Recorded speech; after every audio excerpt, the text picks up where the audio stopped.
Bonjour à tous, nous sommes le 27 mars 2023, il est 14h27. Je vais continuer mes explications sur le centre de configuration du système. Donc on s'était arrêté dans la dernière vidéo ici, aux sauvegardes. Alors je continue.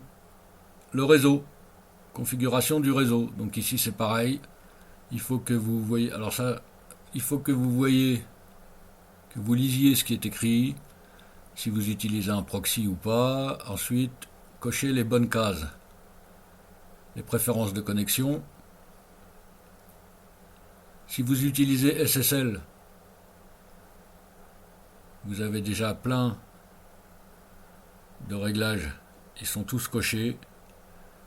Alors je ne pourrais pas vous expliquer SSL, moi je n'utilise pas du tout. Je pense que ça c'est pour sécuriser encore plus les connexions. Donc je n'y connais pas grand chose. La gestion des cookies. Soit vous activez les cookies, soit vous ne les activez pas. Ensuite, vous choisissez ici, accepter ou pas. Et vous pouvez créer des nouvelles règles. Voilà. S'il y a un site qui vous emmerde, vous mettez le nom du site et vous refusez ou vous acceptez. Bref, c'est à vous de voir. Les partages Windows. Alors ça, il faut au préalable installer l'application Samba. Et ça vous permet de partager, de faire des partages entre ordinateurs qui ne sont pas qui ne sont pas du même système d'exploitation. Vous pouvez partager vos fichiers avec un ordinateur qui est sous Windows, lui peut partager les siens avec vous. Voilà, donc pour ça, c'est quand on a plusieurs ordinateurs en réseau, ça peut être bien pratique. Plutôt que d'envoyer des fichiers par mail, autant se partager les fichiers sur le réseau. Les connexions, ici vous pouvez gérer vos connexions. Donc configuration générale, si vous êtes plusieurs à utiliser l'ordinateur à la maison, il vaut mieux cocher cette case-là. Tous les utilisateurs peuvent se connecter à ce réseau. Sinon, à chaque fois qu'un utilisateur va vouloir se connecter, on lui demandera le mot de passe de connexion. C'est-à-dire, c'est pas le mot de passe de l'ordinateur, mais le mot de passe du Wi-Fi, par exemple, si vous êtes en Wi-Fi. Le Wi-Fi, ici, vous pouvez faire différents réglages. Ici, vous pouvez choisir les clés de chiffrement. Bon, aujourd'hui, je crois qu'on est tous en WPA, WPA2, que ce soit domestique ou entreprise. Et WPA3, j'ai jamais essayé, tiens, c'est nouveau. Enfin, c'est nouveau, peut-être pas. Et vous pouvez choisir entre IPv4, IPv6, vous pouvez laisser les deux activés. Actuellement, l'IPv6 n'est pas encore vraiment trop utilisé. Vous pouvez cocher la case si votre connexion requiert IPv6, mais vous pouvez aussi le désactiver si vous jugez que vous n'en avez pas besoin. Voilà, mais en tout cas, ça n'empêche pas de fonctionner, de laisser les deux fonctionner. Ça gêne absolument en rien. Le pare-feu, là, donc, c'est une opération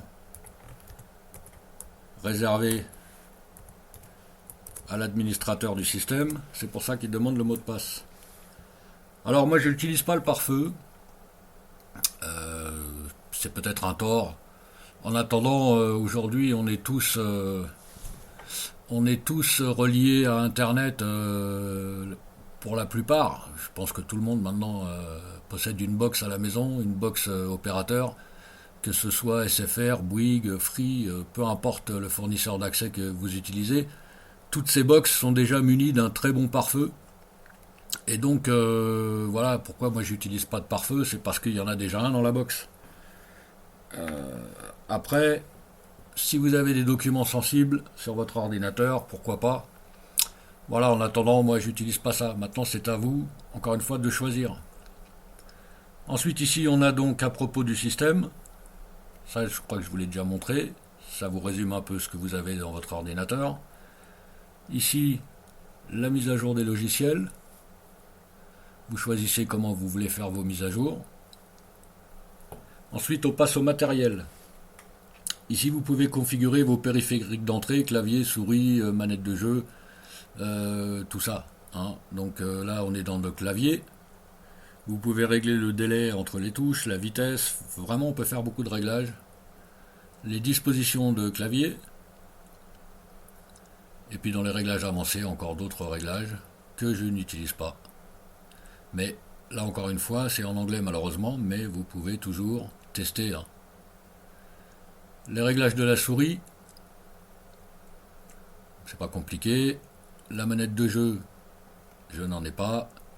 Le pavé tactile, moi je le désactive en décochant la case périphérique activée parce que c'est le pavé tactile sur un ordinateur portable, c'est saoulant. Rien de mieux qu'une bonne souris. Et même si c'est une souris avec fil, le pavé tactile, moi j'aime pas ça. Mais vous pouvez toujours ici faire des tas de réglages. Et si vous avez une tablette graphique, malheureusement je n'en ai pas, donc là je peux pas vous montrer. Affichage et écran. Donc ici, vous pouvez retourner l'écran, si vous faites du yoga par exemple. Hein. Le compositeur, c'est ce qui permet de faire de composer les effets de bureau, l'affichage. Bon, là, je touche jamais à rien parce que ça fonctionne très bien comme c'est. Voilà, si vous pouvez. Après, vous pouvez toujours tester, comme je vous ai dit, hein. C'est vraiment en fonction de vos goûts. Le gamma, c'est pareil, vous glissez les curseurs et puis vous faites des tests. Hein.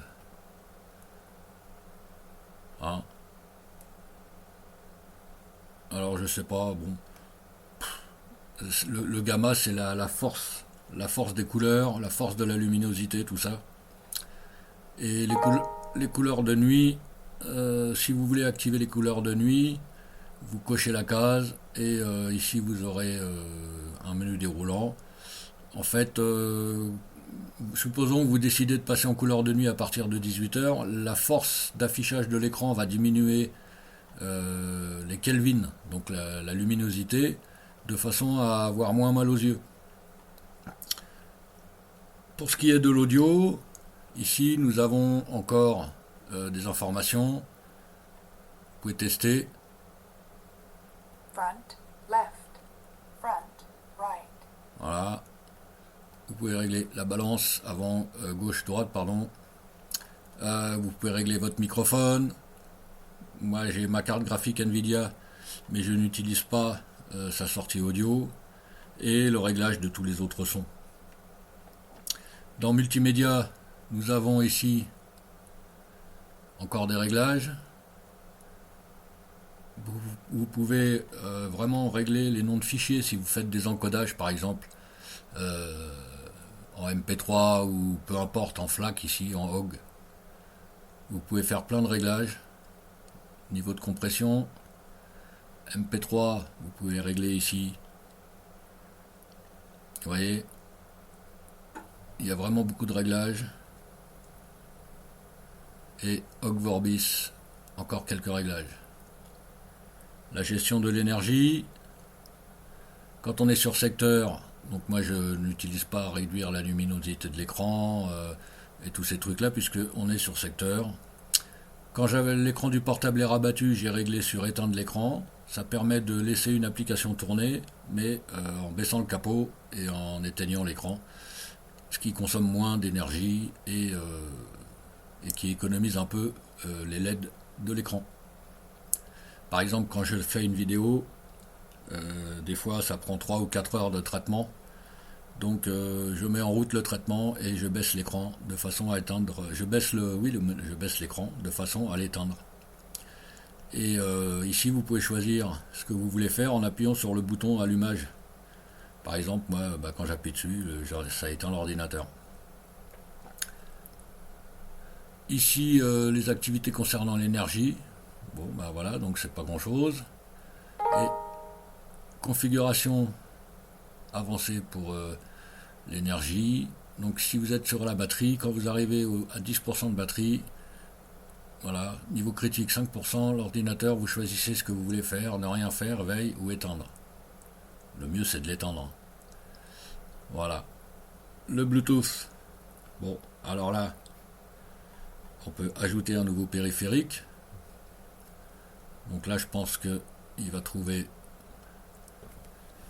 devrait trouver mon téléphone, puisque je crois que le Bluetooth est activé sur mon téléphone.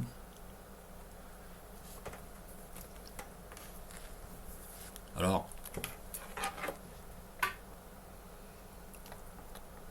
voilà.